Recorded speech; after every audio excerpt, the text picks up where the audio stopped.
Ever heard of a factory built out of an ocean liner? Well, one actually was. In the 1930s, a paintworks in Northumberland turned the RMS Olympic herself into its walls, floors, and windows. A ship reborn on land and quietly forgotten for decades. It all began with a man named Douglas Smith, whose growing company, the Hadrian Paintworks, was about to get a very unusual upgrade. Smith and his wife, Hilda, learned that the Olympic was being scrapped and its interior fixtures and fittings were going to be auctioned off nearby. They saw an opportunity to acquire these luxurious fittings for their new building.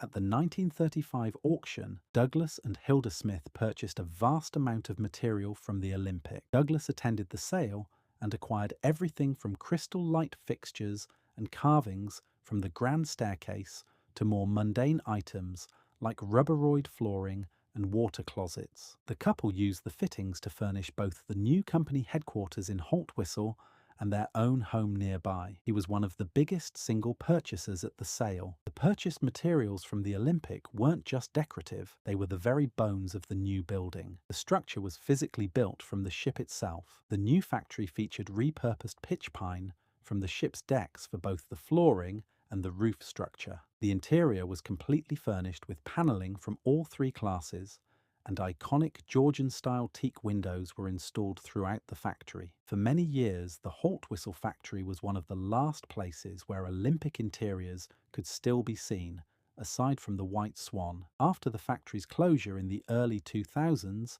and its sale for redevelopment, the site began to deteriorate. One by one, the priceless relics of the Olympic slipped away, lost forever to time. In 2004, an auction saved most of the Olympics fixtures, scattering them to collectors worldwide. However, because the factory building was constructed from the ship's very fabric, much of the material remained. Unsold paneling, the ceiling and coving from the ship's first-class smoking room, and the pitch pine deck flooring throughout the building were all left behind. In 2020, as the site was redeveloped, the building housing these last relics was set for demolition. The demolition firm, thankfully aware of the historical value, carefully handled the remaining pieces. By early 2022, the site was cleared and the final physical traces of the great liner disappeared from the town. This photo, taken in February 2021, shows the exterior end wall of the factory. Interestingly, the two remaining windows likely came from the grand staircase,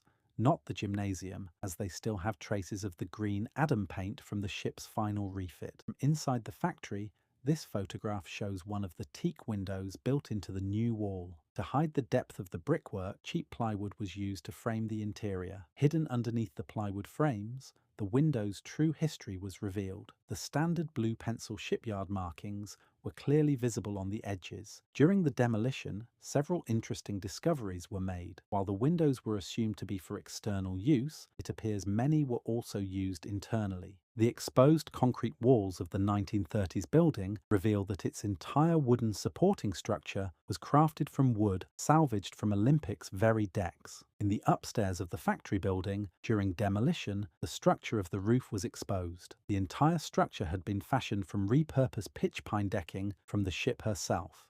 With the modern carpet tiles finally removed, the factory's upstairs floor was fully exposed for the first time in years. Slowly, the wood was removed from the factory and stacked in piles. With the materials carefully salvaged, the story of the factory and its connection to the Olympic came to a close. The factory at Haltwhistle stands as a remarkable, if accidental, museum for the RMS Olympic. Douglas Smith's decision to build his company headquarters from the salvaged remains of the great liner created a unique time capsule of maritime history. While the factory's closure and eventual demolition mark the end of this physical legacy in Northumberland, the story of its preservation and the final rescue of its contents ensures that the memory of the Olympic continues to live on.